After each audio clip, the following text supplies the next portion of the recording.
One of the biggest challenges with active learning is the discomfort. And I think that can be overcome by orienting people and just disclosing why we're doing this and the evidence base behind it. The freshman biology courses I'm teaching, there are 12 years of schooling in which they were lectured to. And now you're telling them you're going to work in groups. It's natural that they will resist. One of the ways to combat the student resistance that you might encounter from active learning is to provide students with rationale of why you're asking them to do this. So I show a lot of findings from the literature on education. I really try to emphasize findings of my own from the class that they're currently enrolled in.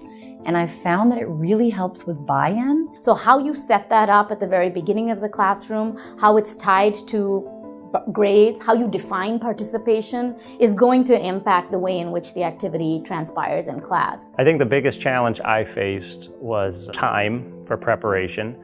So I've heard that the first time you teach a class, and this is true for me, it took 6 to 8 hours outside the classroom for every hour inside the classroom. And that was true for me the first time I would go through my classes. Now that I have experience with it, I'm back to having an hour of prep outside for an hour inside. I've gotten down to my pre-switch levels of prep time. On the prep side, I think active learning can be more work for the instructor, and it can also be maybe not more work for the student, but they sometimes perceive it as more work. Often when they go through that first semester or that for a few weeks, often they will say that I don't want to learn any other way but this way.